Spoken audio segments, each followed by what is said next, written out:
বক্তব্যের শেষাংশে এসে কয়েকটি জরুরি কথা, এই জরুরি কথা না শুনে কেউ যাবেন না। এক জরুরি কথা তরুণ যুবক ভাইদের উদ্দেশ্যে, দ্বিতীয় জরুরি কথা মা বোনদের উদ্দেশ্যে। তরুণ ভাইদের উদ্দেশ্যে বলতে চাই, রাসূল সাল্লাল্লাহু আলাইহি ওয়াসাল্লাম সহিহ বুখারীর কিতাবুর রিকাকের মধ্যে বলছেন যে সাবআতু ইউদিল্লুহুমুল্লাহু ইয়াওমা লা দিল্লা ইল্লা দিল্লুহ, কঠিন কিয়ামতের মাঠে যখন কোনো ছায়া থাকবে না আল্লাহর ছায়া ব্যতীত, আল্লাহর আরশের ছায়া ব্যতীত, তখন 7 শ্রেণীর মানুষ আল্লাহর ছায়ায় আশ্রয় পাবে। তার মধ্যে দ্বিতীয় শ্রেণী হচ্ছে শাবুন নাশা ফি ইবাদাতিল্লাহ, ওই যুবক যে আল্লাহর রাস্তায় তার যৌবনকালকে ব্যয় করেছে। বৃদ্ধ বয়সে যখন দাড়ি পেকে যায়, যখন বয়স হয়ে যায়, যখন এক পা কবরে এক পা বাইরে, তখন আল্লাহর ইবাদত করা সহজ।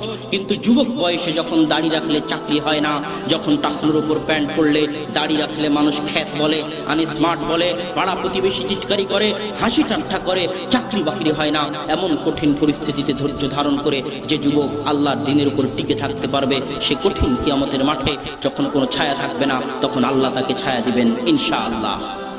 সম্মানিত উপস্থিতি, রাসূল সাল্লাল্লাহু আলাইহি ওয়াসাল্লাম সুনানে তিরমিজি কিয়ামত অধ্যায়ে আর এক হাদিসে বলছেন, আব্দুল্লাহ বিন মাসউদ রাদিয়াল্লাহু তাআলা আনহু থেকে বর্ণিত, তিনি বলেন রাসূল সাল্লাল্লাহু আলাইহি ওয়াসাল্লাম বলেছেন, লা তাজুলু কদামা ইবনে আদম ইয়াউমাল কিয়ামাহ, কঠিন কিয়ামতের মাঠে আদম সন্তান তার পা এক ধাপও সামনে এগোতে পারবে না যতক্ষণ না 4টি প্রশ্নের উত্তর দিতে পারে। এই 4টি প্রশ্নের দ্বিতীয় প্রশ্ন হচ্ছে আন শাবাবিহি ফিমা আবলাহু, হে যুবক তুমি তোমার যৌবনকালকে কোন পথে ব্যয় করেছো? এই জবাবের উত্তর কিয়ামতের মাঠে দিয়ে যেতে হবে। আজকের যুবক ভাইদের উদ্দেশ্য করে বলতে চাই, তোমরা মদ, নারী, জুয়া, গাঁজায় মত্ত হয়ে বিভিন্ন রাজনীতির নামে, গণতন্ত্রের নামে, এই কলুষিত জঘন্য নিকৃষ্ট রাজনীতির ফাঁদে পা দিয়ে নিজেদের সময়কে নষ্ট করে দেশ ও জাতিকে অপমান করে কঠিন কিয়ামতের মাঠে এই প্রশ্নের কি উত্তর দিয়ে যাবে তা ভাবো। তোমাদের উদ্দেশ্যে আরো প্রশ্ন, আজকে যারা খেলা নিয়ে মত্ত, মদ, জুয়া, গাঁজা নিয়ে মত্ত, তাদেরকে বলতে চাই, আমেরিকার দিকে দেখুন, ইসরায়েলের দিকে দেখুন, চীনের দিকে দেখুন। আমেরিকা, ইসরায়েল, চীনের কয়টা ক্রিকেট টিম আছে? কয়দিন তারা এরকম বিপিএল আয়োজন করে ক্রিকেট নিয়ে ব্যস্ত থাকে, পড়াশোনা বাদ দিয়ে ক্রিকেট নিয়ে মত্ত থাকে। এমন পাগল জাতি, এমন জঘন্য নিকৃষ্ট জাতি ইসরায়েল, আমেরিকা নয়।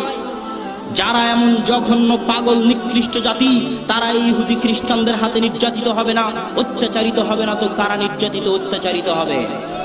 এই জন্য রাসূল সাল্লাল্লাহু আলাইহি ওয়াসাল্লাম বলছেন, গোসা ইসরাইল, যখন ক্ষুধার্ত ভূখার্ত যেমন খাদ্যের উপর ঝাঁপিয়ে পড়ে, লুটিয়ে পড়ে, তেমন ভাবে সারা পৃথিবীর সকল সম্প্রদায়, সকল জাতি, সকল কওম তোমাদের উপর ঝাঁপিয়ে পড়বে।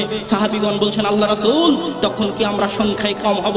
তখন বলছেন, না, তখন তোমরা সংখ্যায় হাজারো হবে, কোটি হবে, সংখ্যায় কম হবে না, কিন্তু তোমরা হবে সমুদ্রের ফেনার মতো।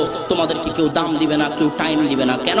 যে জাতি নিজের সময়ের মূল্য দেয় না, যে জাতি নিজেকে দাম দেয় না, তাকে দুনিয়াবাসী দাম দিবে না। অসম্ভব। আগে নিজেকে দাম দিতে হবে, নিজের সময়কে দাম দিতে হবে।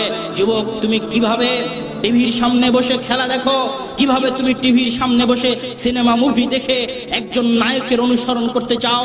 মা এবং বোনদেরকেও বলতে চাই, আপনারা কিভাবে সিরিয়াল দেখে তাদের অনুসরণ করতে চান? আত্মমর্যাদার অভাব, গায়রাতের অভাব। যদি আত্মমর্যাদা থাকতো, যদি মুসলমানের রক্ত থাকে, যদি মুসলিম মায়ের দুধ পান করে থাকেন, তাহলে একটা কথা বলতে চাই যুবকদের উদ্দেশ্যে, হে যুবক, তুমি যেই খেলোয়াড়ের অনুসরণ করতে চাচ্ছ, যে নায়কের অনুসরণ করতে চাচ্ছ, যদি তোমার ভিতরে মুসলমান বাপের রক্ত থাকে, মুসলিম মায়ের দুধ খেয়ে থাকো, যদি আত্মমর্যাদা থাকে, গায়রাত থাকে, তাহলে তুমি চেষ্টা করবে ওই খেলোয়াড়, ওই নায়কের অনুসরণ বাদ দিয়ে এমন কাজ করবে যেন ওই খেলোয়াড়, ওই নায়ক আমার রাসূল মুহাম্মদ সাল্লাল্লাহু আলাইহি ওয়াসাল্লামের অনুসরণ করতে বাধ্য হয়।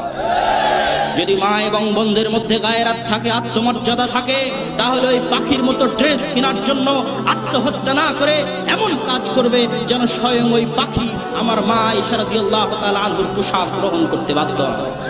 এর নাম আত্মমর্যাদা, এর নাম গায়রাত। সময় নষ্ট করে আর একজনকে দেখে সময় নষ্ট করো, এমন কাজ করো যেন সে একদিন তোমাকে দেখে। এভাবে নিজের সময়কে মূল্যায়ন করো হে যুবক, সময়কে নষ্ট করিও না। এই সময়ের একদিন হিসাব কঠিন কিয়ামতের দরবারে দিতে হবে। আজকে কোরআন এবং সহিহ আকীদার যে দাওয়াতের বিপ্লব শুরু হয়েছে, এই দাওয়াতের বিপ্লবের একজন সৈন্য হয়ে, একজন সিপাহ সালার হয়ে, সেনা বাহিনীর অন্তর্ভুক্ত হয়ে তোমাকে এই দাওয়াত, কোরআন এবং হাদিসের দাওয়াত নিয়ে, নবীরা যেভাবে কোরআন এবং হাদিসের দাওয়াত নিয়ে ঘরে ঘরে গেছে, মানুষের দ্বারে দ্বারে গেছে, এইভাবে কোরআন এবং হাদিসের দাওয়াত নিয়ে তোমাকে দ্বারে দ্বারে যেতে হবে, মানুষের ঘরে ঘরে যেতে হবে। তাহলেই এই জাতির মুক্তি রয়েছে, এই সম্প্রদায়ের মুক্তি রয়েছে। নইলে এমন ভয়াবহ দিন আসবে যেমন ভয়াবহ দিন রোহিঙ্গাদের এসেছে, আসবে। যদি যুবক সমাজ মদ জুয়া গাঞ্জা নিয়ে ব্যস্ত থাকে, শিক্ষা কোথায় পাবে? আজকে যান পদ্মা ব্রিজ দেখে আসেন। পদ্মা ব্রিজের মতো এত বড় প্রজেক্টে যারা ইঞ্জিনিয়ার, যারা প্রজেক্ট ম্যানেজার, তাদেরকে বিদেশ থেকে ভাড়া করে আনা হয়েছে কেন? আর এই বাঙালি বাংলাদেশি আমাদের যুবক যারা পড়ালেখা করেনি, যারা মদ গাঞ্জা নিয়ে ব্যস্ত থেকেছে, রাজনীতির নামে, বিশ্ববিদ্যালয়ে হরতাল মিছিলের নামে গাড়ি ভাঙচুর করেছে, এরা দেখবেন মাথায় ইট পাটকেল নিয়ে ওইখানে ফেলতেছে, লেবারিগিরি করতেছে। যদি মদ গাঞ্জা নিয়ে ব্যস্ত থাকো যুবক, এইভাবে রাজনীতির নামে ব্যস্ত থাকো, তাহলে চিরজীবন লেবারিগিরি করে খেতে হবে। এই জাতির মুক্তি সম্ভব নয় শিক্ষা ছাড়া। ইহুদি খ্রিস্টানেরা শিক্ষার মূল্য বুঝে, তুমি বুঝতে পারোনি মুসলিম যুবক। তোমাকে বুঝতে হবে শিক্ষার গুরুত্ব, শিক্ষার মূল্য, সময়ের গুরুত্ব, তোমার আত্মমর্যাদা, তোমার আত্মসম্মান। তোমাকে পড়তে হবে ইতিহাস, মুসলিম অতীত বীর পুরুষদের ইতিহাস, সালাহুদ্দিন আইয়ুবের ইতিহাস, ওমর ইবনুল খাত্তাবের ইতিহাস। তুমি কে ছিলে, তোমার পরিচয় কি, এটা তোমাকে জানতে হবে। নিজের ইতিহাস পড়ে, নিজের পরিচয় জেনে রাস্তায় নামো, নিজের আত্মসম্মানকে এইভাবে বিকিয়ে দিও না।